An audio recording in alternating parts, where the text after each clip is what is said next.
우리의 생활의 기초는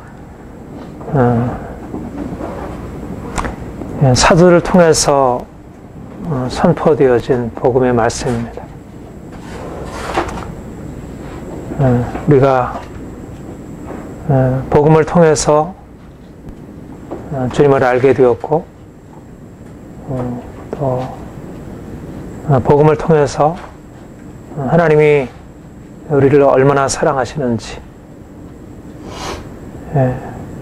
또 하나님이 어떠한 놀라운 영광과 축복을 예비해 두고 있는지, 또 하나님이 우리를 통해서 무엇을 하시려는지, 이 모든 것들을 복음을 통해서 우리가 알게 되고, 우리가 이 복음 안에서 우리의 실제적인 삶에 구체적인 그런 방향을 얻게 되고, 그것을 통해서 우리의 삶이 정말 풍성해질 수 있는 그런 은혜를 주셨습니다. 우리가 좀 더 주의 복음의 말씀을 듣고 깨닫고, 그 복음이 우리에게 약속하고 있는 그 축복 안으로 더 깊이 들어가야 할 것입니다.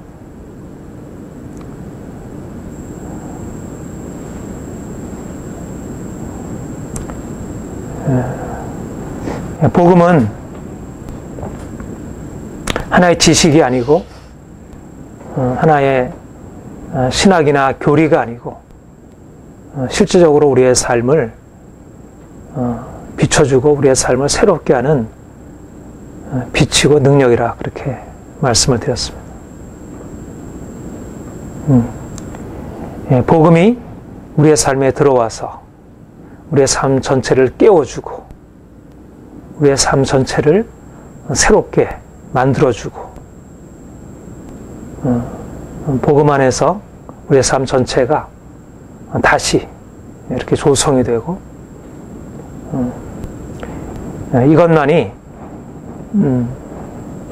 우리가 정말 추구할 길입니다.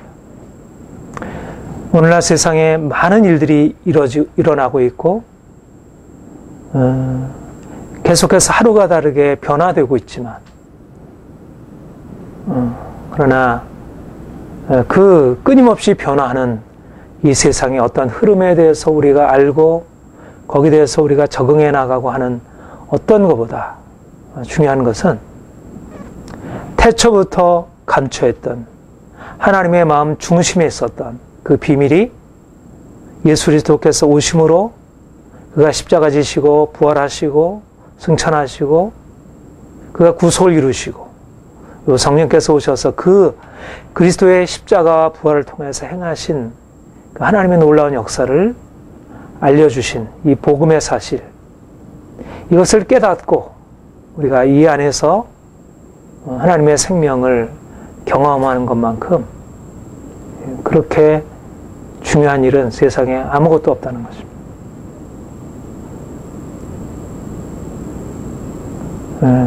좀 더 많은 우리의 생각과 우리의 관심을 주의 복음의 말씀을 깨닫는데, 그리고 복음의 말씀이 우리의 삶에 적용이 되고, 그래서 그것이 능력으로 나타나는 일에 우리가 마음을 기울여야 할 것입니다. 오늘날 이 시대가 겉으로 보아서 너무 이렇게 좋게 나아지고 있는 것처럼 보이기 때문에, 또 그것이 직접적으로 복음의 말씀이 아니고 인간의 지식, 과학적인 기술에 속해 있는 그런 지식에 근거해서 이 세상이 이렇게 변화되고 있기 때문에, 사람들은 그 보이는 것을 가지고 과학기술의 그 가치와 위대함은 칭송하고, 거기에 대해서는 굉장히 마음을 크게 기울이고 있지만, 우리에게 더 큰 목소리로, 더 강한 능력으로 우리에게 선포되어지는 이 하나님의 말씀에 대하여, 이 복음에 대해서는 귀를 기울이지 않고 여기에 대해서 마치 아무것도 안 일어나는 것이냐. 그러나 정말 위대한 능력은, 하나님의 엄청난 능력은 과학기술에서 보여지는 이런 세상의 변화에 있지 아니하고 예수 그리스도께서 우리를 대신하여 죽으시고 그가 죽은 자 가운데 살아나셨고 그가 영광 가운데 다시 오셔서 세상을 심판하시고 새하늘과 새 땅을 만드실 것이라는 이 복음의 사실, 거기에 있다는 것입니다. 세상에 어떠한 이제까지 일어난 역사들도, 변화들도, 지금 오늘날 우리에게 일어나는 어떠한 일들도 예수 그리스도께서 죽은 자 가운데 살아나셨다는, 예수님이 십자가로 모든 죄의 권세, 모든 악한 마귀의 모든 행해놓은 일들을 파하셨고 예수님이 그 부활을 통하여 놀라운 생명을 나타내셨다는 이 사실만큼 그렇게 위대한 능력의 사실들은 어디에도 나타난 적이 없고 알려진 적이 없고 오직 복음의 사실만이 우리에게 이것을 말해주고 있고 우리가 이것을 들음으로 비로소 이 복음 안에 나타난 이 놀라운 은혜의 역사 안으로 들어가서 이것을 경험하고 그리고 이것을 가지고 우리의 삶에 엄청난 능력을 경험하고 살아갈 수 있게 된다는 것입니다. 그래서 우리는 전심으로 우리의 모든 것을 다해서 주께서 사도를 통하여 계시해 주신 이 복음의 사실들에 대하여 더 깊이 깨닫고 이해하고 거기에 우리의 모든 것들을 거기서부터 시작하는 것, 이 복음으로부터 우리 인생을 시작하는 것, 복음이 이미 우리 안에 해놓으신 일, 또 우리에게 앞으로 하시겠다고 약속하신 그 복음 안에서 주어진 하나님의 약속에 근거하여 우리 인생을 설계하고 계획하고 그를 거기에 맞춰서 살아가는 것. 이것이 우리가 온전히 이 세상에 살면서 진정한 성공적인 삶을 살아갈 수 있는 길이라 그렇게 말할 수 있습니다. 여기 보면 주의 이름을 부르는 자는 구원을 얻으리라. 그런즉 저희가 믿지 아니하는 자를 어찌 부르리요? 듣지도 못한 이를 어찌 믿으리요? 전파하는 일이 어찌 들으리요? 우리 앞에서 믿음으로 말미암아 마음으로 믿어 의에 이르고 입으로 시인하여 구원에 이르느니라. 믿음으로 말미암는 의, 믿음으로 말미암는 구원에 대해서 말씀을 했습니다. 주의 이름을 부르는 자는 구원을 얻으리라. 주의 이름을 믿고 주의 이름을 부르는 자, 믿음으로 주의 이름을 부를 때 주께서 구원을 베풀어 주시고 믿고 주의 이름을 부를 때 주님께로부터 구원을 경험하게 된다고 했어요.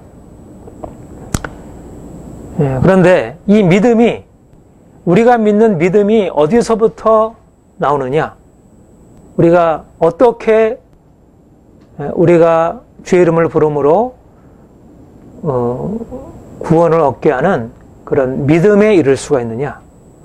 듣지도 못한 이를 어찌 부르리요? 어찌 믿으리요? 듣지도 못한 이를 어찌 믿으리요?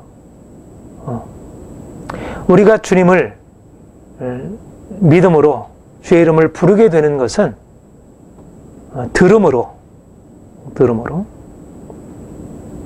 8절에 보면 우리가 전파하는 믿음의 말씀이라. 말씀을 들음으로 17절 함께 읽겠습니다. 그러므로 믿음은 들음에서 나며 들음은 그리스도의 말씀으로 말미암아. 믿음은 들음에서 나며. 우리가 구원에 이르게 하는 것은 복음을 믿음으로 되어지는 일이고 우리가 복음을 믿게 되는 것은 들음으로 말미암는 것이다. 복음을 듣는 자가 복음을 믿게 되고 믿음으로 구원에 이르게 된다. 이 들음이 중요하다는 것입니다. 복음의 말씀, 그리스도의 말씀, 그리스도의 말씀이란 그리스도께서 우리를 위하여 죽으시고 그가 우리를 위하여 다시 살아나셨다는 것, 그가 우리의 주가 되셨다는 것, 이 복음의 그리스도에 관한 이 복음, 사도들의 복음을 들음으로 우리가 믿음에 이르게 되고 믿음으로 말미암아 구원에 이르게 되는 것. 복음을 듣는 것이 중요하다는 것입니다. 듣는 것. 우리가 들음이 없이는 믿음에 이르지 못한다는 것입니다. 그래서 여러분들이 믿음에 이르기 위해서 이 시간 나와서 복음을 듣고 있습니다. 여러분은 복된 것입니다. 복음을 듣는 자가 복된 것입니다. 듣고 들음을 통해서 우리 안에 하나님의 믿음을, 들음이 우리 안에 믿음을 불러일으키는 것입니다. 듣는 것과 믿는 것은 구별되는 것이지만 복음을 듣는 것이 전제가 되고 우리의 귀로 듣고 그리고 그 귀로 들은 말씀이 우리의 마음 안에서 믿어지게 되므로 우리 안에 주께서 그 믿음을 통하여 우리에게 예비되어진 구원의 역사를 풀어내기 시작하는 것입니다. 그러니까 복음의 말씀을 듣는 이것이 전제되지 않으면 우리 안에 주님이 하늘에서 예비해 놓은 그 구원의 역사가 우리에게 전개될 수가 없는 것입니다. 들음이라고 하는 것, 이 복음의 말씀을 듣는 것은 우리의 삶이 구원회로 온전하게 들어가고 하나님이 예비해 놓으신 놀라운 축복회로 들어가기 위한 관문이라 할 것입니다. 이게 입구인 거예요. 복음을 듣는 것이 복음회로 하나님이 예비해 놓으신 축복회로 들어가는 입구인 것이, 이것이 관문인 것이. 복음을 듣는다는 것은 무엇입니까? 복음을 듣는다는 것은 물론 우리가 이렇게 예배에 나와서, 예배 시간 나와서 교회당에 나와서 말씀을, 설교를 듣는 것, 그것이 물론 복음을 듣는 1차적인 행위라 할 것입니다. 그러나 여기서 복음을 듣는다고 하는 것은 단지 우리가 어떤 장소에 나와서 설교자에게 설교 말씀을 듣는 것, 그런 어떤 우리의 감각적인 감각을 통해서 우리에게 어떤 인지하는, 어떠한 설교를 하고 있구나, 복음에 대해서, 구원에 대해서 설교하고 있구나, 그렇게 해서 우리가 듣고 거기에 대해서 알아듣는 것, 이것을 복음을 듣는 것이라 하지 않고, 복음을 듣는다는 것은 복음을 우리의 영이 하나님이 우리에게 말씀하시는 것을 듣고 그것을 깨닫게 되는 것을 의미합니다. 우리가 잘 아는 말씀, 고린도전서 2장 9절에 보면 기록된 바 하나님이 자기를 사랑하는 자들을 위하여서 예비하신 모든 것은 눈으로 보지 못하고 귀로 듣지 못하고 사람의 마음으로도 생각지 못했다는 거예요. 눈으로 보지 못하고 귀로 듣지 못하고 사람의 마음으로 생각지 못하였다. 그런데 하나님이 성령으로 이것을 우리에게 계시하셨으니 성령 모든 것고 하나님의 깊은 것이라도 통달하시네. 그러니까 주의 복음의 말씀을 보고 듣고 깨닫는 것은 이것은 영적으로 성령으로 말미암아 우리의 영이 반응하게 되어 이것을 듣게 되는 것을 의미합니다. 귀 있는 자는 성령의 교회들에게 하시는 말씀을 들을지어다. 다 사람들은 다 귀가 있잖아요. 귀 없는 사람은 없잖아요. 다 귀는 가지고 있지만 그러나 복음을 들을 수 있는 귀, 그리스도의 말씀을 들을 수 있는 그 귀 있는 자가 복음의 말씀을 듣고 거기에 대해서 반응한다는 것입니다. 무슨 얘기를 하고 있구나. 하나님에 대해서 이렇게 말씀하고 있구나. 예수님에 대해서 이렇게 말씀하고 있구나. 나의 과거의 나의 모습과 나의 현재 모습에 대해서 이렇게 말씀하고 있구나. 그것에 대해서 깨닫고 반응하는 것은 들을 귀, 복음의 말씀을 들을 수 있는 귀가 열려져 있어야, 그래야 그것을 통하여 하나님이 그 복음을 통해서 우리에게 하시고자 하는 그분의 의도, 그분이 우리에게 하시고자 하신 그 일들, 그리고 하시고자 하는, 우리에게 하라 하시는 그 명령들을 우리가 듣고 깨달을 수 있는 것입니다. 믿음은 들음에서 나며, 그러니까 처음에 우리가 들을 때부터 사실은 성령으로 말미암아 우리 안에 우리의 영의 귀가 열려서 그 복음의 말씀을 들을 수 있어야, 그래야지 그것이 우리 안에 믿음으로 고백되어지고 그것이 구원에 이르게 한다는 것입니다. 많은 사람들이 듣지 못하니까 별로 듣기 위하여 나올 필요가 없잖아요. 나와도 안 들리니까.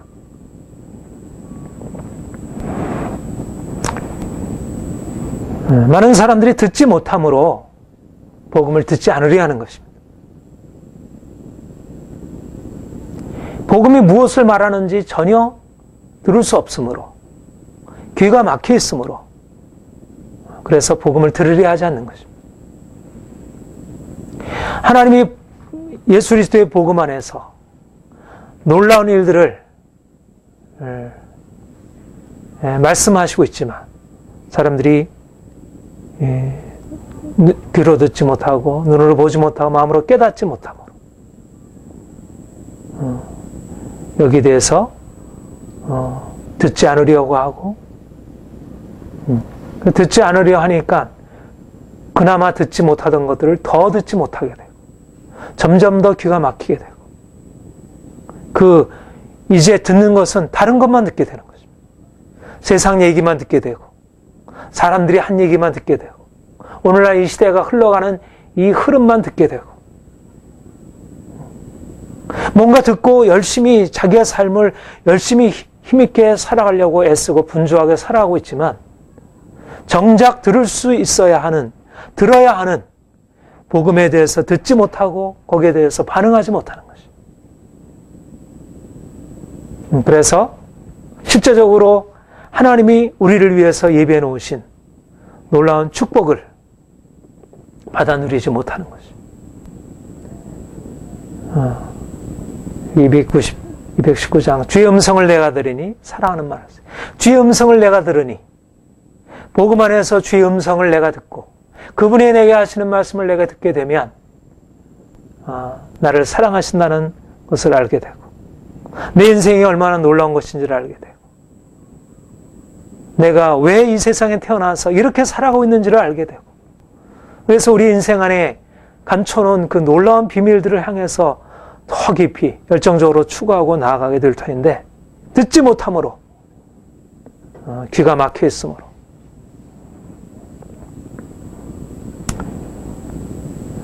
믿음은 들음에서 나는 것입니다. 우리가 그 말씀을 듣는 들음, 그 시작부터 말씀을 들을 때 그렇구나, 말씀을 깨닫는 거기에서 내 안에 믿음이 생겨나게 되고, 그래서 믿음이 생기니까 거기에 대해서 반응해서 내 삶을 거기에 맞추어서 살아가게 되고, 그러니까 내 삶에 하나님의 약속하신 역사가 임하게 되고, 내 삶이 죄에서 벗어나고 많은 삶의 묶임에서부터 벗어나고 새로운 하나님의 역사가 우리의 삶에서 풀어지게 되어지게 되는 것입니다.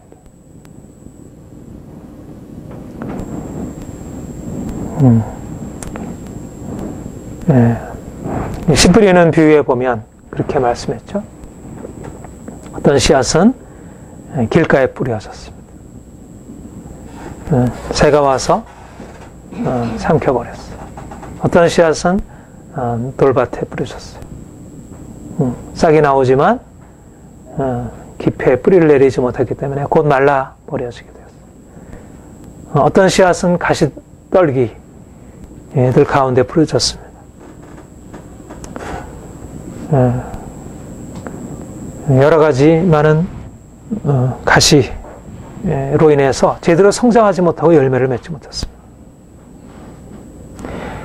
말씀을 듣지만, 말씀을 듣긴 들어도 그 말씀이 우리 안에 있는 여러 가지 많은 장애물들로 인하여 그 말씀을 제대로 듣지 못하는 것입니다.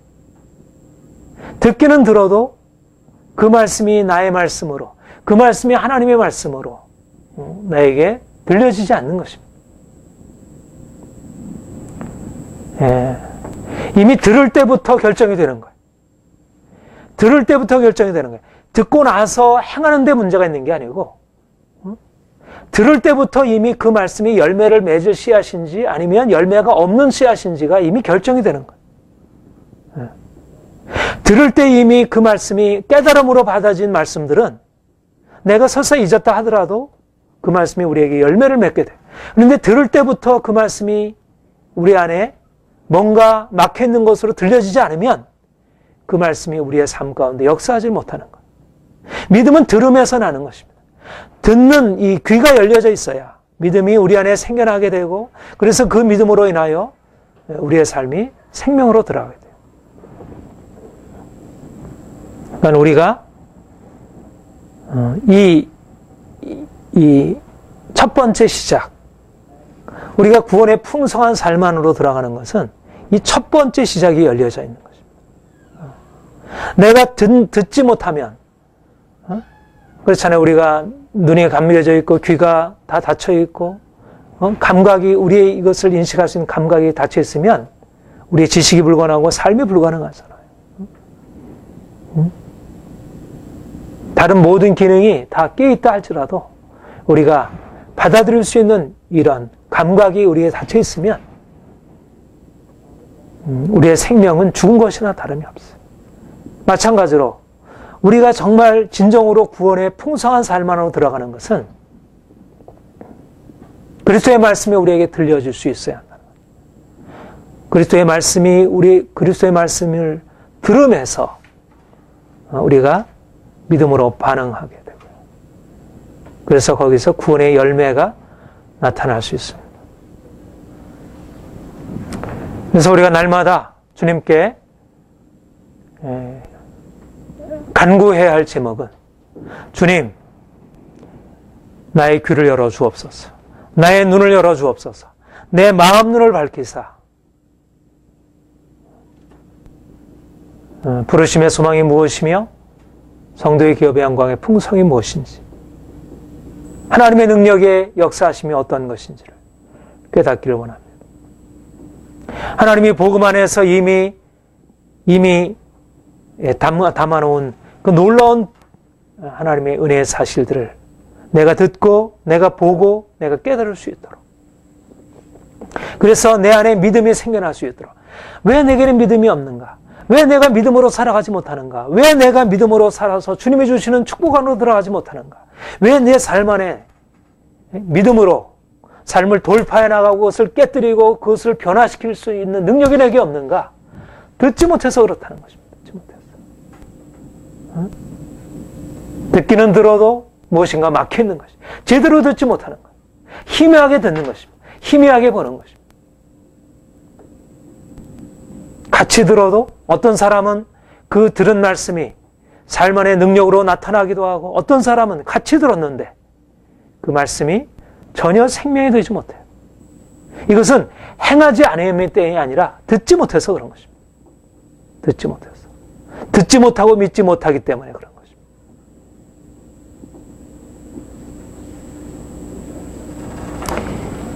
것입니다. 히브리서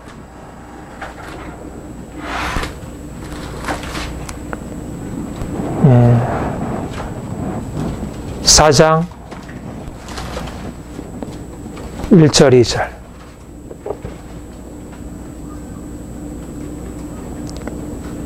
우리 함께 읽겠습니다. 그러므로 우리는 두려워할지니 그 안식에 들어갈 약속에 남았을지라도 나중에 혹 미치지 못할 자가 있을까 하며, 저희와 같이 우리도 복음을 전할 받은 자이나 그러나 그들은 스미 저희에게 유익하지 못한 것은 듣는 자가 믿음을 화합지 아니.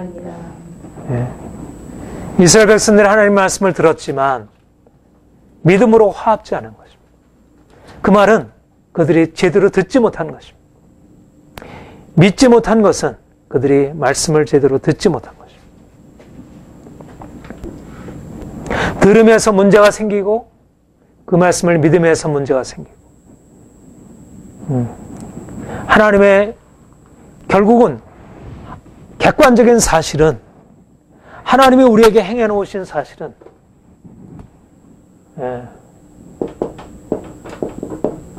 복음 안에 하나님이 하신 일,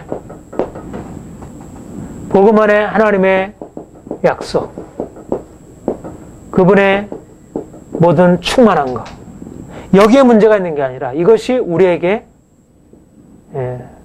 들어오는데 여기에 무언가 문제가 생긴 것입니다. 이 통로에 문제가 생긴 것. 여기 안에는 하나님이 예비하신 모든 것 안에는 충만한 것이 들어있는데 우리가 이것을 듣지 못하고 이것을 받아들일 수 있는 그런 통로가 우리에게 막혀져 있어요. 하나님이 우리를 이 막힌 것을 뚫고 우리 안에 그 생명을, 그 엄청난 생명을, 그 다이나믹한 생명 우리 안에 폭포수 같이 불어넣어 주시기를 원합니다. 우리 안에 이게 열려져야 합니다. 우리가 복음을 듣는다는 것, 주의 말씀을 듣는다는 것은 바로 이 통로를 열어가는 것입니다. 그동안 희미하게 듣던 말씀이 우리에게 그렇게 희미하게 보여주던 그 말씀이, 그 빛이 우리에게 밝게 보여지고 밝게 들려지고 너무 분명하게, 너무 확실하게 하나님의 사랑과 그분의 능력과 그 영광과 그의 거룩함과 그의 행하신 모든 것들이 너무 분명하게 우리에게 보여지고 들려지고 확실하게 우리에게 나타나서 그것이 우리의 삶을 장악하도록 하나님은 우리를 그 들음으로 인도하시길 원합니다. 그 들음으로 우리가 이제까지 알고 있었던 그 들음이 아닌 그보다 좀 더 온전한 것이 우리에게 나타나시는 그 들음으로, 그 열림으로 우리를 인도하시길 원하시. 그것이 바로 사도 바울과 우리의 차이인 것이, 그것이 바로 초대교회와 우리와 차이인 것이, 그것이 바로 종교개혁 당시와 지금의 차이인 것입니다. 다른 게 아니라 복음의 말씀 그 객관적인 사실에는 변함이 없지만 그러나 그것을 듣는 우리의 주관적인 들음에 있어서, 우리의 그것의 인식에 있어서 문제가 있는 것입니다. 뭔가 막혀 있는 것이, 뭔가 장애물이 생긴 것이고 세상 신이 믿지 않은 자들의 마음을 혼미케 하여 그리스도 영광의 복음의 광채가 비치지 못하게 하라 함이라. 고린도후서 4장 4절, 세상 신이 믿지 않은 자들의 마음을 혼미케 하여 방해가 생겼다는, 세상 신이 하나님의 말씀을 듣지 못하고 깨닫지 못하도록 막아놓았다는 것이, 원수가 우리의 마음에 가라지를 뿌려놓았다는 것입니다. 세상의 여러 가지 근심, 걱정, 두려움으로, 여러 가지 욕심으로, 자랑으로 하나님의 말씀을 듣지 못하도록 막아놓았다는 것입니다. 그래서 복음이 우리의 삶의 능력으로 작용하지 못하겠다는 것입니다. 그래서 복음을 듣지 못하니까 복음 안에 아무것도 없는 것처럼 여겨지는 거예요. 그래서 복음 대신에 다른 것을 찾게 되는 거예요. 복음 안에 해답이 있는데, 여기 안에 모든 것이 있는데, 여기 안에 생명이 있고, 여기 안에 능력이 있고, 여기 안에 구원이 있고, 여기 안에 축복이 있는데 들려지지 않으니까 아무것도 없는 것처럼 여겨지는, 세상 것보다 못하게 여겨지는 거예요. 돈보다, 세상의 행복보다, 성공보다 못하게 여겨지는 거예요. 세상을 위해서는 자신의 모든 것을 다 걸면서도 정작 말씀을 듣고 말씀 안에서 하나님이 행하실 일들을 기대하는 것이 없는 것입니다. 왜냐하면 듣지 못해서 그런 거예요. 듣지 못해서. 듣지 못하면 없는 게 아니고 우리가 있는 것을 제대로 깨닫지 못하는 것이죠. 오늘날은 이 시대가 가지고 있는 가장 큰 어리석음은 우리가 보지 못하고 알지 못하면 없는 것과 같다는 것이에요. 이게 내가 철학을 했는데 이게 언제부터 일어난 일이냐면 종교개혁 당시부터 일어난 일입니다. 종교개혁 당시 그와 함께 있었던 그 르네상스 그 시기에 바로 이런 일이 일어났어요. 우리가 듣지 못하고 보지 못하면 그건 없는 것과 같은 거다. 우리가 보는 것, 우리가 듣는 것이 실제다. 우리가 보는 것, 우리가 듣는 것이 진리의 척도이다. 이게 바로 오늘날 서구 문명을 완전히 뒤바꿔 놨어요. 사람들은 자신이 눈으로 보고 귀로 듣는 것이 전부라고 생각합니다. 정작 들어야 할 것, 정작 보아야 할 것을 보지 못하고 정작 들어야 할 것을 듣지 못해요. 우리가 듣는 것을 넘어서 있는, 우리가 보는 것을 넘어서 있는 그런 하나님의 차원, 우리의 눈으로 보지 못하고 귀로 듣지 못하고 마음으로 생각지 못하는 그 하나님의 위대한 역사들, 예수님의 십자가와 부활을 통해서 이루신 하나님의 놀라운 역사를 사람들은 자신이 눈으로 보지 못하고 귀로 듣지 못한다고 해서 없다고 생각해요. 들으려 하지 않습니다. 보려고 하지 않습니다.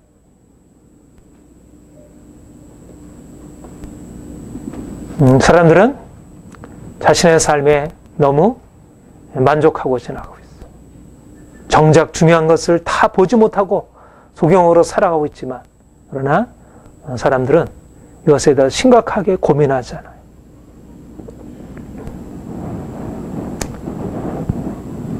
믿음은 들음에서 나며, 들음은 그리스도의 말씀으로 말미암아요. 믿음은 들음에서 나며, 주님께서 우리에게 이 놀라운 복음의 소식을 듣게 하시고 믿게 하시고, 그래서 그 믿음을 통하여 우리의 삶에 놀라운 구원의 축복을 주시길 원하셔요. 우리가 날마다 그분 앞에 나아가서 주께서 우리에게 들려주시는 바, 그 놀라운 구원의 말들을 듣고 깨달아야 할 것입니다.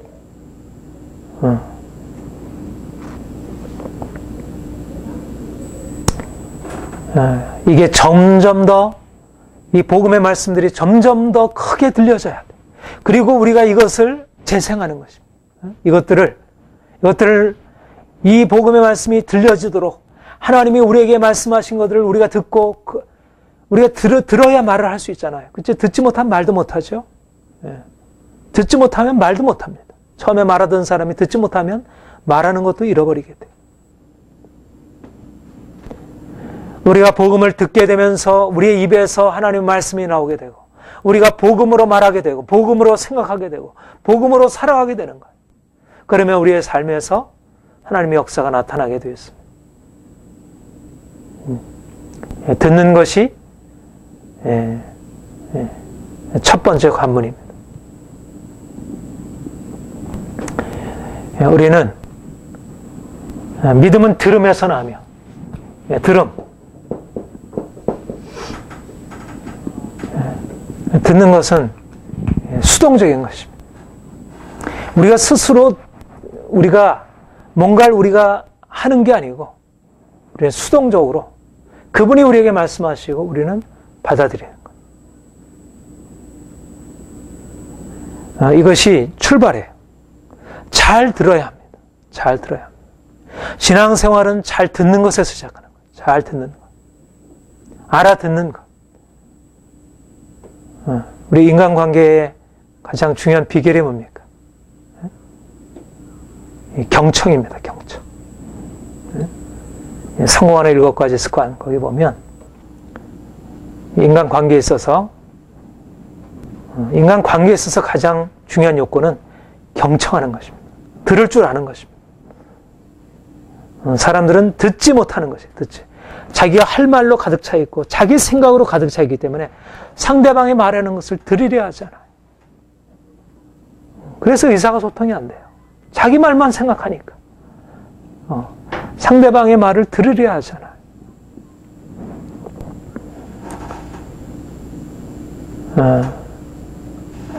누가 인생을 성공적으로 살아가면 잘 듣는 사람이 성공적으로 살아가요. 주님과의 관계는 정말 들음입니다. 하나님의 말씀을 듣는 것, 경청하는 것. 그분이 이미 말씀을 통하여 너무나 많은 것을 우리에게 말씀하시고 있다는 것입니다. 이미 성령께서 너무나 많은 것에 대하여 우리에게 말씀하시고 있다는 것입니다.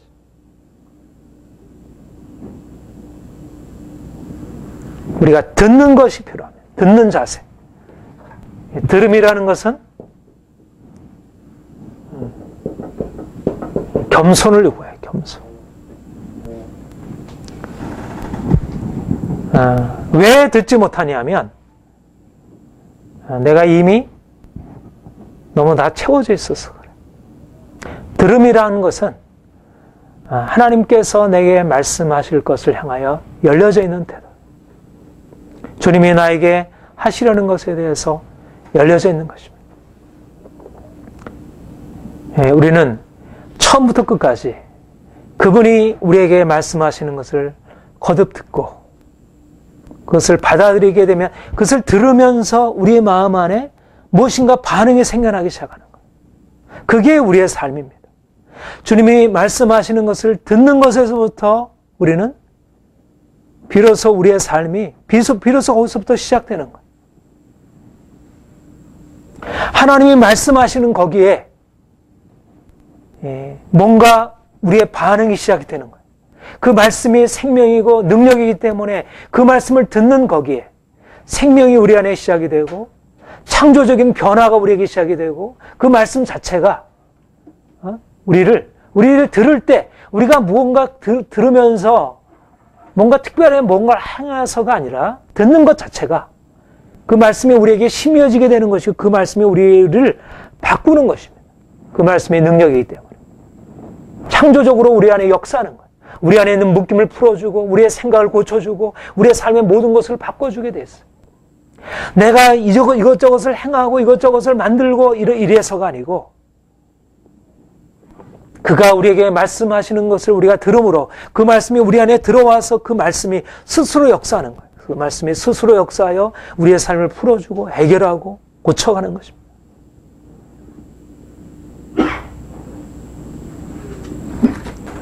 갈라디아 3장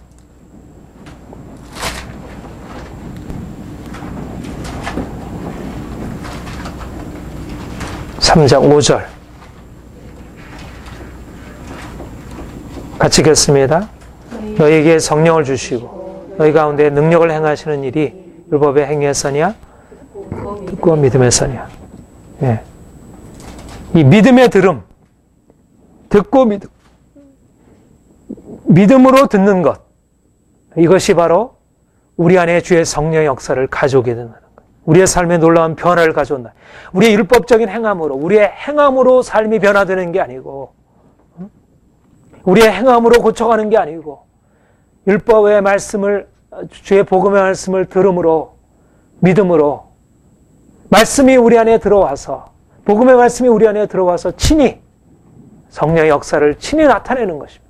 말씀의 능력입니다. 복음의 능력입니다. 우리의 삶의 모든 묶임을 풀어주는 능력입니다. 우리가 말씀을 듣고 믿음으로 받아들이기만 하면 우리의 삶이 이제까지 한 번 정도 일어난 적이 없는, 그러니까 전적으로, 그래서 이것이 우리의 거듭 믿음에 대해서 얘기하지만 우리는 우리의 주도적인 우리의 모든 삶의 태도를 내려놓고 이제는 듣는 것, 믿는 것, 수동적으로 그분에게 반응하는 것에서 시작하는. 그러니까 항상 우리는 우리의 귀를 주님께로 향하는 거야. 그분이 말씀하시려는 것에 대해서 경청하려고 하는 거야. 무엇을 말씀하시는 거야? 그분이 나에게 지금 무엇을 말씀하시려는 거야? 내게 그분이 말씀하시려는 것을 향하여 여는 것입니다. 그래서 그분이 내게 말씀하시는 것을 듣고 거기에 반응하는 거야. 하나님은 우리가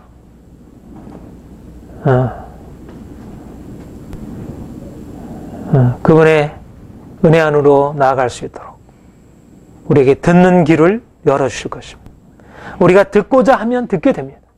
주께서 우리를 듣고자 하는 마음을 주시고 우리가 듣고자 하면 우리가 듣게 됩니다. 복음은 우리에게 들려지기 위해서 주어진 것이에요. 우리가 듣고자 하면 들을 수 있는 거예요. 우리가 주님 앞에 나아가서 주님, 내가 주의 말씀을 듣기를 원하며 내게 말씀하여 주옵소서. 듣고자 하면 내가 그분의 음성을 듣게 되고 복음의 말씀을 깨닫게 되고 그래서 내 안에 주께서 행하신 일들을 내가 듣게 되고 그래서 내 삶이 더욱더 주님과 하나 될 수 있습니다. 그래서 저를 부르는 모든 사람에게 부요하시다고 했잖아요.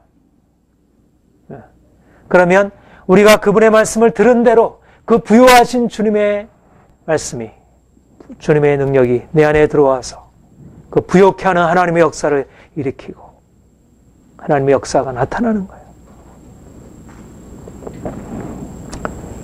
너무너무 단순한 일이잖아요. 너무너무 다른 것입니다. 우리가 살아가는 것은 세상이 살아가는 것과 너무너무 다른 거예요. 우리는 이것저것 분주하게 무엇을 행함으로써가 아니라 날마다 조용하게, 좀 더 조용하게, 좀 더 가만히 있어 주의 음성을 듣고 복음 안에서 그분이 내게 하시려는 것에 대해서 경청하는 것이, 그분이 하시는 것을 기다리는 것입니다.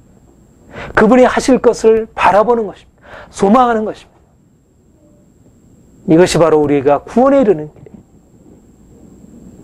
내가 이것저것 발버둥 치고 애쓰고 함으로써 되어질 일은 아무것도 없다는 거예요. 그가 친히 하시도록.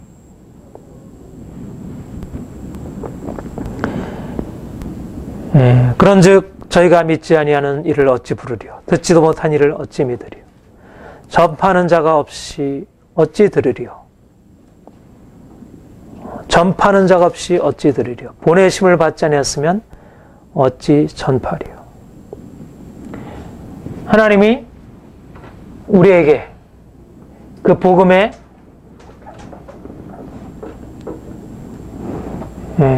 안에 있는 그 구원에 충만한 것을 우리에게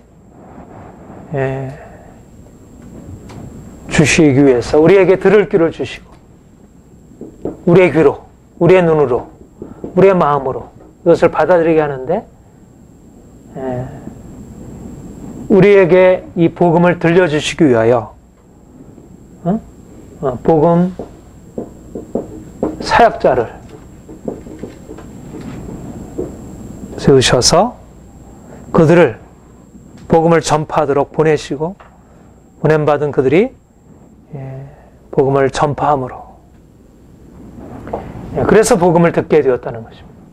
하나님이 우리에게 어떻게 복음을 들려주시는가? 우리에게 어떻게 복음을 듣고 믿음에 이르게 하고 구원에 이르게 하는가? 하나님이 이 복음 전파자를 세우셔서 그들을 복음을 증거하도록 보내시고 그래서 그들을 통하여 복음을 듣게 하시고 믿게 하시고 구원에 이르게 하셨다는 것입니다. 하나님의 방식입니다. 이것도 굉장히 중요한 일입니다. 하나님은 모든 사람에게 동일하게 하나님의 말씀을 다 드러내지 아니하시고 특별한 사람을 택하셔서 그들에게 복음의 말씀을 계시하시고 그리고 그들을 복음을 선포하도록 그들을 사명을 주셔서 보내심으로 그들이 복음을 전하여 복음을 듣게 하시고 복음을 깨닫게 하고 구원에 이르게 했다는 것입니다. 이런 면에서 복음은 분명히 보편적인 모든 사람의 구원을 위하여 주어진 것이지만 그러나 모든 사람이 똑같은 방식으로 복음을 듣는 것은 아니라는 것입니다.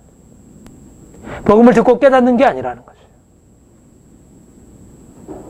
오늘날 생각하는 그런 민주주의적인 방식으로 모든 사람에게 똑같이 배분되는 건 아니라는 거예요. 복음의 계시가.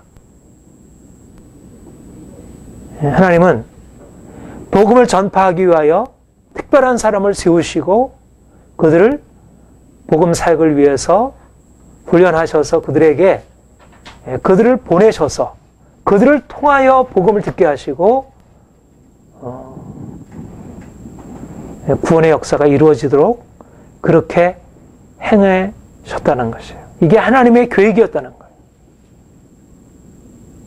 아브라함을 주님께서 택하셔서 그로 하여금 이방의 복이 되게 하시고 하나님이 이스라엘 백성들을 택하셔서 그들에게 열방의 축복의 제사장 나라가 되게 하셨고 하나님이 모세를 택하시고 레위 지파를 택하시고 아론의 자손들을 택하셔서 그들로 하여금 하나님의 역사를 다리 놓는 이 중재하는 역할을 하도록 하나님이 직접적으로 모든 이스라엘 백성들에게 동일하게 말씀하지 아니하시고 모세를 택하셔서 그들에게 하나님 말씀을 대신 받아서 전하도록 하셨고 하나님이 예수 그리스도를 이 땅에 보내셔서 예수를 통하여 모든 백성들을 향하여 구원의 일을 이루게 하시고, 하나님이 예수님이 12제자를 택하셔서 그들에게 복음을 맡기시고 복음을 증거하게 하시고, 하나님이 사도를 택하셔서 예수 그리스도의 죽으심과 그의 부활을 전파하도록.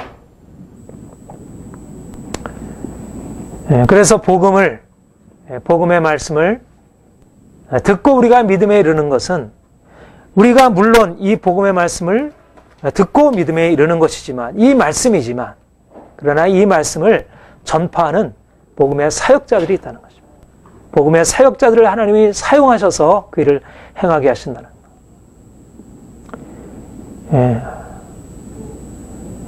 오늘날 평신도 사역의 개념이 이렇게 사역자의 범위를 좀 많이 넓혀준 것은 사실이지만, 그래도 하나님의 뜻은 특별한 복음을 위하여 세우신 사역자들을 통하여 이루어가시는 것이. 이것은 옛날이나 지금, 민주주의가 지배적인 지금이나 동일한 것입니다. 하나님의 질서이고 원리입니다. 세상을 다스려가는 원리입니다. 그래서 복음 사역자가 중요합니다.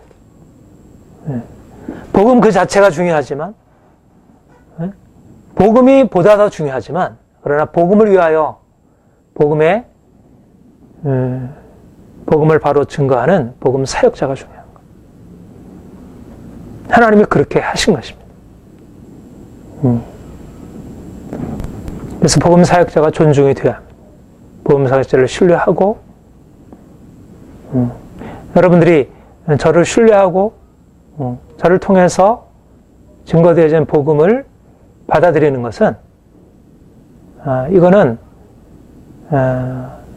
내게 어떤 특별한 뭔가 특권을 말하는 것도 아니고, 이것은 하나님이 그렇게 일을 진행하시는 것입니다. 초대교회 때 하나님이 모든 사람들에게 동일하게 복음을 계시하지 아니하시고, 사도 바울에게, 베드로에게, 야고보에게, 요한에게 복음을 계시하셔서 그들을 통하여 하나님의 복음을 나타내도록 하신 것처럼, 모든 시대에도 역시 하나님이 그렇게 복음 사역을 위해서 하나님이 특별히 사람을 구별하셔서 불러내시고 그들에게 사역을 맡기시고, 그래서 그 복음이 증거되도록 하셔요. 이것은 불공평한 것이 아니고, 이것은 뭔가 하나님이 차별하시는 게 아니고, 그 앞에 보면 그렇잖아요. 유대인이나 헬라인이나 차별이 없습니다. 그렇게 얘기를 했어요. 차별이 없어요. 누구든지 주의 이름을 부르는 자는 구원을 얻어요. 그러나 차별이 없다는 말이, 하나님께서 모든 사람을 보내시고 모든 사람을 다 동일한 비중으로 복음 사역을 위해서 사용하지 않는다는 것입니다. 그런 의미는 아니라는 것입니다. 많은 사람들이 오해해서 하나님께서 유대인이나 헬라인이나 차별하지 않는다는 것을 오해해서 마치 모든 사람들에게 복음이 똑같이 이해될 수 있다는 그런 생각을 하고 있습니다. 그러나 하나님이 그렇게 하지 않으시고, 그렇게 하지 아니하시고 특별히 복음을 전파할 사람을 세우시고 보내셔. 여기 보면 전파하는 자가 없이 어찌 들으리요, 보내심을 받지 아니했으면 어찌 전파리요. 굉장히 중요합니다. 보내심을 받지 아니했으면 어찌 전파리요. 복음을 전파하는 자가 없이는 복음을 들을 수 없지만, 그러나 복음을 전파하는 자는 복음을 듣는 자에 비해서 더 우월한 자가 아니라는 것입니다. 그런 의미에서 복음 전파자가 다른 사람 위에 자신을 내세울 뭐가 아니라는 것입니다. 중요한 것은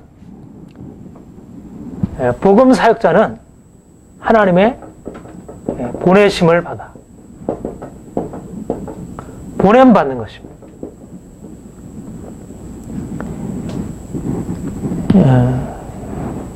보내심을 받지 아니했으면 어찌 전파리요. 하나님이 보내셨다는 것, 보냄을 받았다는 것입니다. 이건 역시 수동적인 것입니다. 내가 능동적으로 가서 내가 이것을 하겠다 저것을 하겠다고 내가 스스로 결정하고 주도적으로 행하는 게 아니라, 물론 내가 복음을 전파하는 것은 주도적인 행위이지만, 듣는 것보다는 훨씬 주도적인 행위이지만, 그러나 그렇게 내가 다른 사람에게 복음을 전하여 사람들을 구원하는 것도 내 스스로 결정하는 일이 아니고 보내신 그분의 의도를 따라가는 거예요. 이 보냄을 받았다는 것, 이것이 예수님도 그렇게 하셨죠. 나를 보내신 자. 내가 하려고 하는 것은 나를 보내신 이의 뜻을 이루려 합니다. 예수님도 모든 사도들의 으뜸 사도신 것이에요. 하나님께 보냄을 받은 것입니다. 성령님도 보냄을 받으셨고, 그리고 사도들도 보냄을 받은 것입니다. 사도들의 명칭이 보냄받은 자라는 뜻이잖아요. 네, 고린도 전서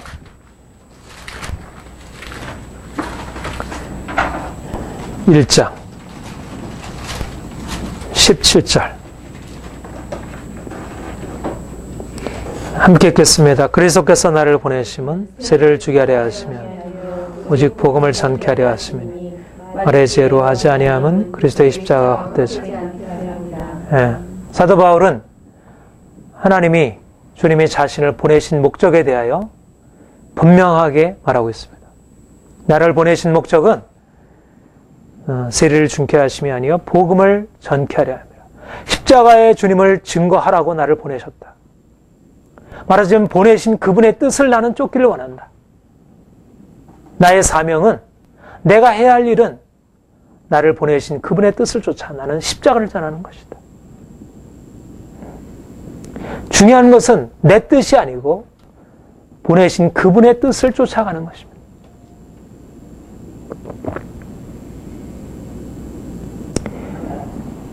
보냄을 받았다는 말은 보내신 그분과의 하나됨, 내가 스스로 결정하지 아니하고 나를 보내신 그분을 따라 그분의 마음을 가지고 그분의 의도와 목적을 실현하기 위해서 철저하게 그분을 의식해서 행하는 것입니다. 그러니까 이것이야말로, 그래서 이 기초가 중요한 게 그래요.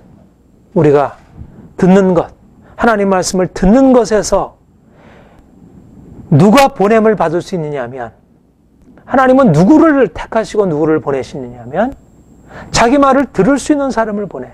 그렇죠? 하나님의 뜻을 하려고 하지 않고 자기 생각을 따라 하려고 되면 그 사람은 곧 실망이 될 것입니다. 내가 회사에서 일을 위해서 누군가를 채용했는데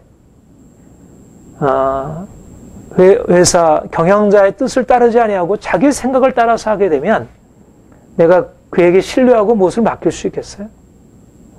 그가 아무리 능력이 있고 아무리 그가 못하는 것이 없다 할지라도 내 뜻에 대해서 존중하지 않고 내가 그에게 맡긴 것에 대해서 따르지 않는다면 그는 나에게는 불필요하고 오히려 장애가 되는 사람입니다. 마찬가지로 하나님께 보냄을 받은 자는 누구냐 하면 하나님의 뜻에 대하여 분명하게 이해를 하고 있는 사람. 하나님이 무엇을 하시려고 하는지, 하나님이 나에게 왜 일을 맡기셨는지, 나에게 지금 뭐라고 하라 하는지 그분의 목적이 보다 분명하게 깨달아져 있는 것입니다. 보냄을 받지 않았으면 가지 말아야 합니다. 내가 그분이 내게 하시는 말씀을 듣지 않았으면 일을 하지 말아야 합니다.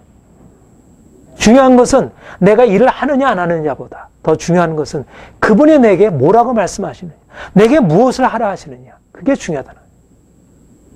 많은 사람들이 왜 하나님의 사역을 감당하면서 왜 온전함에 이르지 못하냐면 하나님이 자기에게 맡기신 것이 무엇인지, 그가 보내신 목적이 무엇인지 그분을 듣지 아니하고 주어진 일들만 보고 자기 자신만 생각하고 내가 가지고 있는 능력과 내가 가지고 있는 적성과 내가 하고 싶은 것과 이런 계획 속에서 하나님이 그분이 내게 말씀하시는 것 듣지 아니하기 때문에 그래서 문제가 생기는 것입니다. 우리가 얼마나 일을 잘하느냐, 어떤 열매가 나타나느냐보다 더 중요한 것은 그분이 내게 무엇을 명하시고 있는 것.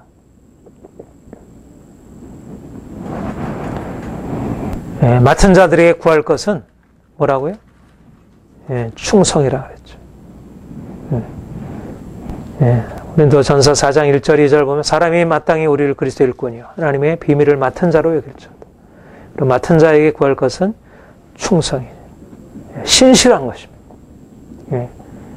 그분이 내게 신실함이란 뭔가 열심히 일한다는 개념, 그것도 포함이 되지만 그러나 그것에 앞서서 그분과의 관계를 말하는 거예요. 그분이 내게 무엇을 의도하시는지, 그분의 뜻이 무엇인지, 그분의 목적이 무엇인지를 분명히 알아듣고 그분을 따르기를 원하는 거예요. 그분을 철저하게 그분에게 맞춰서 살기를 원하는 거죠. 그러니까 아무에게나 하나님께서 복음 사역을 맡기는 게 아니고요. 그러니까는 우리가 주님과 동역하려면 어떻게 해야 돼요? 우리가 죽어야 하는 것입니다. 이제까지 내가 스스로 생각하고 내가 주도적으로 행하던 모든 것을 다 내려놓기 전까지는 주님의 사역에 쓰임 받을 수가 없어요. 내가 가지고 있는 여러 가지 능력, 기도 잘하고 전도 잘하고 내가 사람들에게 권면 잘하고 아무리 잘한다 할지라도 내가 그분의 음성 듣고 그분에게 내가 철저하게 따르고자 하는 나의 이 복종하는, 죽기까지 복종하시던 주님처럼 우리의 생각을 그분께 철저하게 맞춰려고 하는 그런 낮고 겸손한 자세가 없으면 하나님의 동역자가 되는 것은 우리 자신을 내려놓고 그분이 우리의 삶을 주관하시고 이끌어 가시도록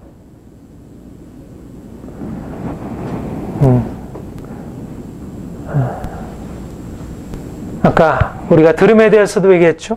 우리가 듣는 것, 우리가 수동, 우리가 적극적으로 무엇을 하는 게 아니고 그분에게 듣는, 경청하는 것입니다.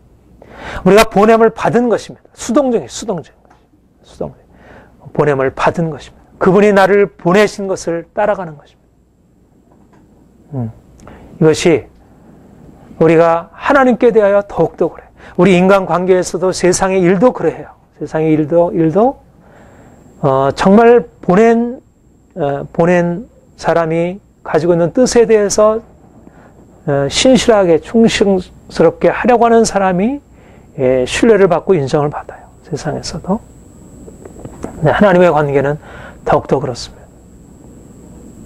우리가 하나님께 복음을 위하여 쓰임받기를 원합니다. 우리가 쓰임받을 수 있는 조건, 신실함, 또 보냄받은 의식, 주님께서 나를 보내셨다는 것, 주님 보내신 그분의 생각과 의도를 실현하고자 하는 그 열정, 그게 바로 조건입니다. 하나님이 그것을 위해서 우리가 이제까지 스스로 내 생각으로 하던 모든 것들을 다 내려놓도록 우리를 다뤄오신 것이고 그게 감사한 것입니다. 주님이 됐다 싶으면 이제 우리를 사용하시고 우리를 보내시는 거예요. 모세를 40년 동안 내가 하겠다고 하는 그 모세를 40년 동안 연단하신 이후에 내가 너를 바로에게 보내고 이스라엘 백성들을 건지기 위해서 내가 너를 보낸다. 그렇게 말씀하시잖아요. 하나님의 그 위대한 목적을 이루시기 위하여 우리가 가지고 있는 것을 가지고는 안 되는 거예요. 그분의 마음을 담을 수 있어야 돼요. 우리가 가지고 있는 것을 가지고 그분의 것을 담으려고 하면 자꾸 그분의 것을 다 자꾸 아니라고 해서 자꾸 다 제거해 버리려고 해요. 우리의 생각에 맞춰가지고 그분의 것을 하려고 해요. 하나님 말씀에 증거되는 게 아니라 우리의 생각이 전해지는 거예요. 우리의 계획이 전해지는 거예요. 우리가 담을 수 없는 것들은 다 제거해 버리는 거예요. 하나님의 뜻이 이루어지겠습니까? 오늘날 너무나 많은 교회와 사역자들이 보내신 그분의 뜻을 쫓으려 하기보다 사람들의 요구를 채워가고 필요를 채워주는 오늘날의 이 시대의 경향들이 보내신 그분의 요구 앞에 철저하게 모든 인간적인 생각을 복종시키고 자기의 생각을 복종시키고 나가기보다 사람들의 생각에 너무 쉽게 따라가는 것입니다. 하나님은 우리를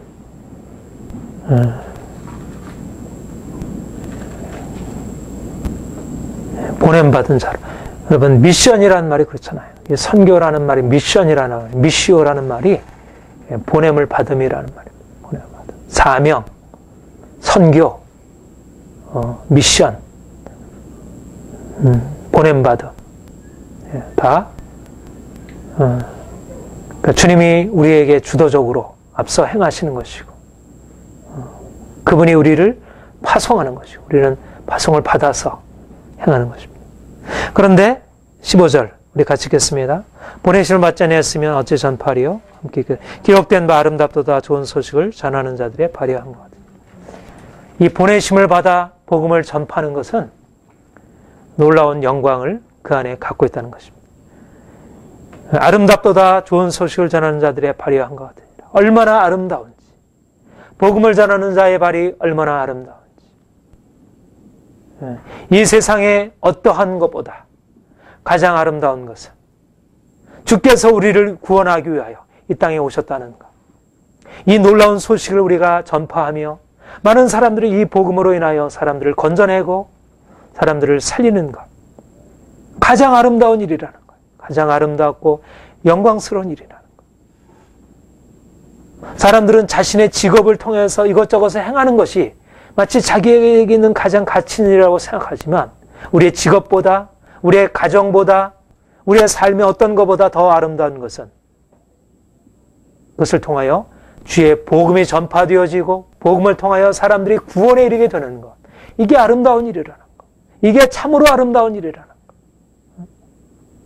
목적은 우리 인생의 행복이 아니고 우리 가정의 행복이 아니고 우리 인생이 더 성공적으로 되는 게 아니고 우리가 참으로 바라볼 일은 주의 복음이 전파되어짐으로 많은 사람들이 이 복음을 통하여 구원에 이르게 되고 생명을 얻게 되는 것. 이게 가장 아름다운 일이고 우리가 여기에 함께 동역하고 주님을 섬길 수 있다는 것. 이게 가장 아름다운 일이라는 것. 우리의 삶의 전체 목적은 바로 이 일에 달려 있습니다. 이 복음이 우리에게 좀 더 분명하게 들려지고 이 복음이 우리의 삶 가운데 나타나서 생명이 우리 안에 좀 더 힘있게 일어나는 것. 주님이 이 일을 우리 가운데 보기를 원하시는 것이. 이 엄청난 왕이 이 땅에 오셔서 이 아름답다 좋은 소식을 전하는 자를 방해하. 이 말은 무슨 말이에요? 하나님이 임하신다. 왕이 지금 통치자로 임하신다. 지금 원수가 우리를 지배하는 날이 끝났다. 말하자면 광복의 소식이 펼쳐지고 이제 하나님의 통치가 나타나고 있다는 이 놀라운 소식을 증거하는 것이라는 것입니다. 이 복음은 우리들을 저 죽음에서 건져내어 새로운 생명으로 이끌고 하나님의 그 영광스러운 통치 안으로 우리가 이제 들어가게 되었다는 사실을 증거하는 것. 엄청난 소식인 것입니다.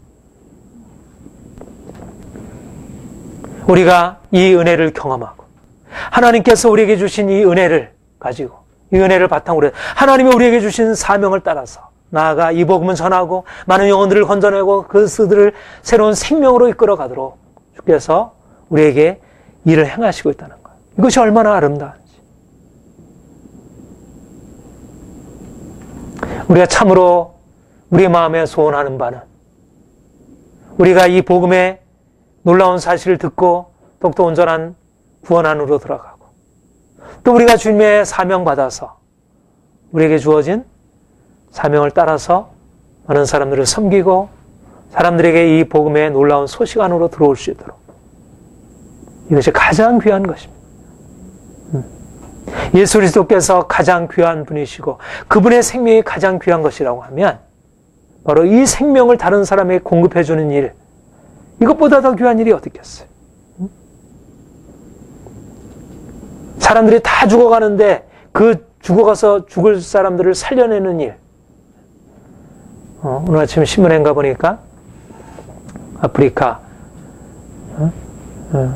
그런 지금 거기 여러 가지 그런 악조건 속에서 눈이 다 실명이 되고 그래서 그 백내장을 수술해서 다시 보게 하는 그 일들을 얼마나 그 놀라운 복음의 소식이에요.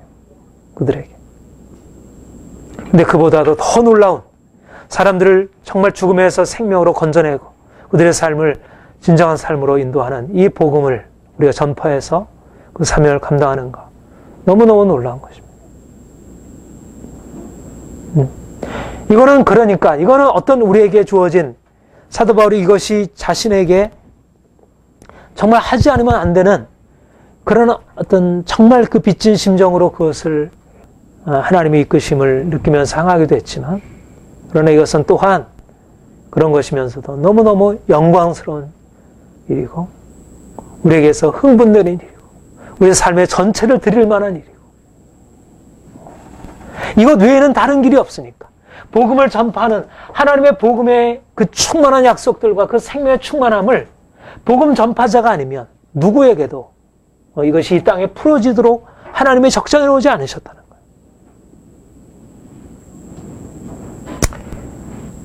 거예요. 주님이 우리를 이 놀라운 영광으로 부르시고 있습니다. 고린도후서 3장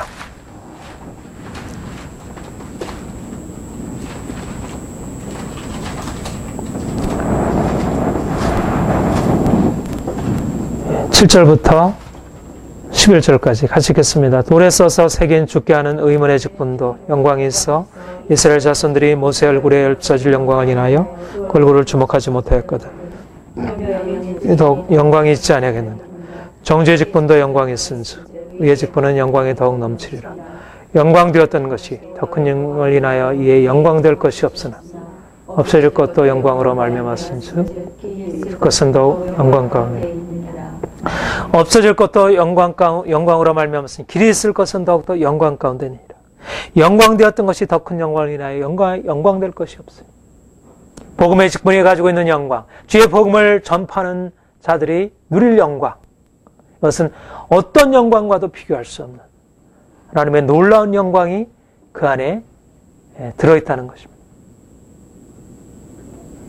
세상 사람들이 가지고 있는 많은 영광, 그들이 가지고 있는 삶에서 그들의 성공으로 인해서 누리는 많은 영광들이 있지만 그들이 이 세상에서 기여함으로 누리는 영광들이 있지만 그러나 어떤 영광보다 귀한 영광은 이 없어지지 아니할 하나님의 영광의 복음을 증거함으로 그 복음 때문에 그 직분 때문에 우리에게 주어질 영광, 우리 자신의 어떤 무엇 때문이 아니라 우리가 가지고 있는 무엇 때문이 아니라 우리가 전파하는 그 복음 때문에 그 안에 들어있는 생명 때문에 그 전파하는 우리에게도 놀라운 영광이 주어진다는 거죠.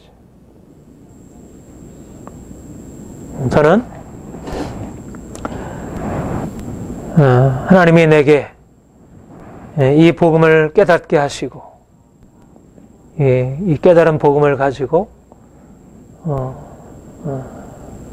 여러분들을 섬기고 많은 사람들을 섬기게 한 것에 대해서 너무너무 감사합니다. 내가 하나님을 더 알아갈수록 또 이 복음의 놀라운 비밀을 더 깨달을수록 내가 이 복음을 위하여 산다는 것, 하나님이 내게 이 복음을 깨닫게 하시고 내가 복음 안에서 내가 축복을 누릴 뿐만 아니라 또 다른 사람에게 이 복음을 증거함으로 그들이 이 생명 안으로 같이 들어와서 함께 살 수 있게 된다는 것. 이 일이 내게 주어질 영광. 지금 나의 삶에서도 하나님이 너무나 많은 것으로 축복하시고 있고 또 앞으로 이를 통하여 하나님의 영광이 이 땅에 나타나고 또 앞으로 하나님이 나를 통해서 이루신 일을 통하여 나에게 축복하실 일들을 내가 바라보고 얼마나 하나님의 은혜에 감사하고 또 귀한 것인지 아름답도다. 좋은 소식을 전하는 자들의 발이여 함과 같으니라. 주님께서 우리에게 이 놀라운 복음의 소식을 우리에게 주셨고 우리 앞서 있는 귀한 하나님의 사람들을 통해서 우리의 복음을 깨닫게 되었고 그 복음을 우리가 누리게 되었고 이제 하나님이 우리에게 또한 사명 맡기셔서 많은 죽어있는 영혼들에게 나아가 복음을 증거하고 그들을 살리고 많은 병든 영혼들을 고치고 그리고 이 땅에 하나님의 놀라운 생명이 풍성하게 나타나도록 그렇게 하신다는 것. 우리가 이러한 비전으로 더욱더 힘있게 앞으로 나갈 것입니다. 주님이 더욱더 복음의 역사를 우리 안에 힘있게 나타내시기를 소망합니다. 기도하겠습니다. 주님 감사합니다. 주께서 우리의 눈 열어주시고 우리의 귀를 열어주시고 우리의 마음 열어주셔서 복음의 비밀들을 깨달아 알 수 있게 하시고 복음의 비밀 안에서 새로운 생명을 경험할 수 있게 하시니 감사드립니다. 주님 우리에게 오셔서 더욱더 우리의 귀를 열어주시고 우리의 눈을 열어주시고 우리의 마음을 밝혀주옵소서. 하나님이 우리에게 하시려고 하는 위대한 역사들을 더욱더 깊이 깨닫게 하여 주옵소서. 날마다 우리가 주님 안에 함께하기 원합니다. 주님과 함께 사는 삶으로 기뻐하기를 원합니다. 우리의 어두웠던 이제까지의 삶 안에 주님의 빛이 들어오고 우리의 삶 전체가 주의 생명으로 빛나기를 원합니다. 주님, 이제까지 주께서 우리에게 역사하신 것을 더욱더 놀라운 능력으로 더 크게 나타내시고 역사하여 주시옵소서. 주님, 우리에게 주께서 맡기신 이 복음 증거의 사명을 감당하기 원합니다. 우리에게 이 복음 증거하도록 우리를 보내주는 주님을 우리가 바라봅니다. 우리가 무엇을 해야 할지, 어디로 가야 할지, 무엇을 전해야 할지, 하나님이 우리를 세우신 목적이 무엇인지를 보다 분명히 깨닫게 하시고 보내신 우리 주님의 목적 따라 주님을 섬겨 아름다운 주의 역사를 이루어가게 하여 주옵소서. 우리 한 사람 한 사람 참으로 주의 음성을 잘 분별하여 들을 수 있는 귀를 얻게 하시고 그래서 매일매일 주님이 이끄시는 대로 복음을 위하여 살게 하시고 그래서 많은 사람들을 건져내고 많은 사람들을 자유하는 일에 주님 사용하여 주옵소서. 아름답도다 좋은 소식을 전하는 자의 발이여 함과 같으니라. 주님, 우리에게 이 복음의 귀한 소식을 전파하는 사명 주시고 이 영광과 특권 주시니 감사드립니다. 주님, 이 귀한 영광으로 깨달아 날마다 이것에 합당한 자로 준비되어지게 하여 주옵소서. 하나님, 우리의 삶을 통하여 우리의 말을 통하여 우리의 모든 것을 통해서 주의 능력과 영광 나타나게 하옵소서. 감사드립니다. 예수님의 이름으로 기도합니다. 아멘.